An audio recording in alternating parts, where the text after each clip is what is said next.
Tubaye ikaze ku nyigisho igira indwi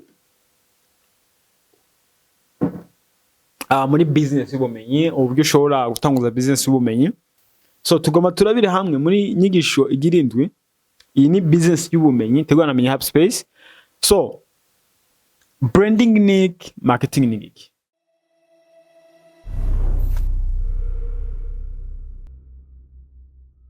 Iki kintu kirakomeye cyane kuko ama societe cyangwa abantu bafise ibintu badanda cyangwa abantu bafise ibintu bashaka gushikira abantu benshi barakunda kwenda cyane kuri branding na marketing. Reka ntakarore kubitahura. Ntakarore kuri Burundi n'abantu batahura marketing cyarico. Nayo brand yo barayifise. Kavuye kuri marketing. Muri Burundi basohoye product nshya, basohoye ikintu bita nk'inzoga shasha cyangwa ikinyobwa gishasha. Igisagara ca Bujumbura ndetse igihugu cyose bacuduza ama publicity. Uzosanga ama billboards yuzuye nka Bright canke Vitaro canke ikinyobwa kizi kari gishasha. Okay? Bakora ama billboard baruzu ama social media hoho baraboostinga bidasanzwe, igisagara usanga cuzuye ama billboards ajya pankate publicitaire. Bazi ko biba vyuza bya publicité za Burundi. Mico gihe ikintu bariko bakora marketing. Tuko turajana bariko bakora ikintu bita marketing kuko marketing is the act of telling people about your services or products. Okay? So they can buy it. Ni igikorwa cyo kuvuga ivyawe. Okay? Bigashikira umva ni mwanyisho gukoresha. Shaka kuri stati, shaka kwandika kuri Facebook, shaka gukora ikiganiro kuri YouTube, uri kubwira abantu benshi bya cyangwa akoresha umunwa ubwira abantu business yawe.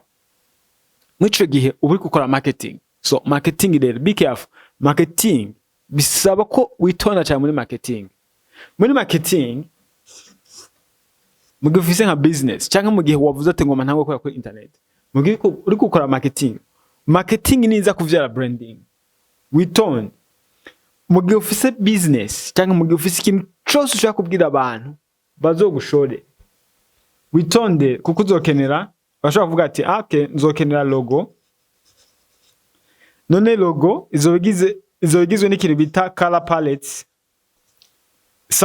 Samabara yo kuko ntuzogumuhindagura amabara. Mugihe rero ufise logo warahisemwe amabara ukavuga ati ni ibara ry'ubururu n'igera n'igirabura na karolo ni color palettes urayifise.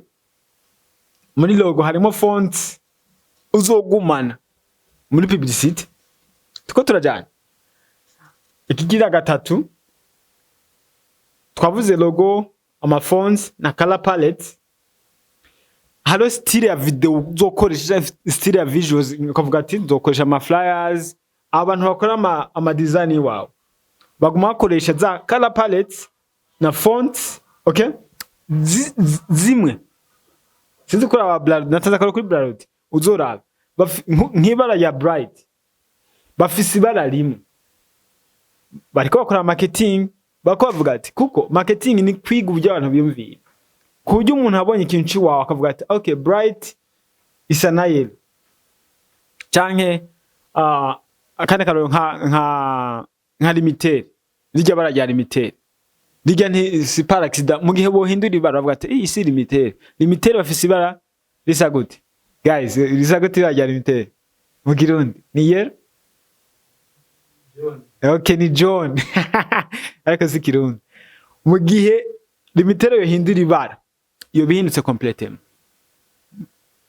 Barize color palette yabo ni John, bafise na font bakoresha.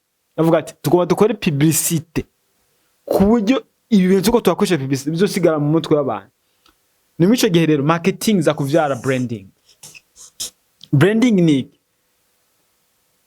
is how people know and trust you. Ni uburyo abantu bakuzi n'uburyo bakwizeye. Abantu bazokumenya gute, bazokwizera gute? Ni mugihe wakoze marketing neza. Wari yamamaje. Okay? Mu kuyamamaza wakoresha za font zimwe, ama color palette amwe. Abantu baguma babona ibara ryawe, baguma babona logo yawe, baguma babona video zawe, baguma babona ibintu vyiwawe. Okay? Ugumo publia. Ni atazi limited. Ndatazi Burundi. Okay? Ni ndatazi ibyo bintu. kubera iki bafise uburyo batunganya marketing yabo. Muri marketing habayemo ikoze rizana muri branding. Okay, branding ni uburyo abantu bakuzi n'uburyo bakwizera, kuko abantu bakunda gushora abantu bazi, bakunda gushora abantu bizeye. Niyo mpamvu rero muri marketing udakwiye kwihendamo.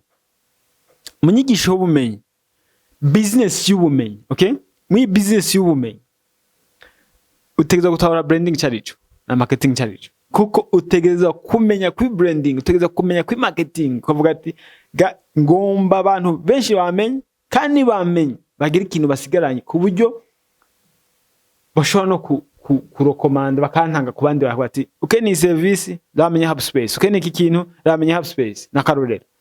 So branding na marketing tugiye kuzitahura muri business y'ubumenyi ubugikora nawe utari muri business gusaba umenye ifindi business iwawe. Guys, menya kuri marketing, menya kuri branding. Yayigisha igirindwi aho twize branding na marketing icarico. Tubashimi. Muri bibihe turimo ayiga yagawe n'ibiciro kubipfuza kwamamaza ivyabo. Uri umudandaza cyangwa ukora akazi kariko kose, kazi muri IgaNews ibafashe gushitsa kure ibyifuzo byanyu. Menyekanisha ibyo mukora biciye mu manjwi kumwe n'amasanamu meza atahandi zo bisanga uretse muri IgaNews. Mbiga wowe ufise icyo baza twandikire cyangwa duhamagare kuri 6718115. Turaboneka no kuri Facebook, Instagram, YouTube ndetse n'izindi mbuga mu kwandika IgaNews. Ntukikwe n'amahirwe. IgaNews gituma ibintu byanyu bimenyekana isi yose.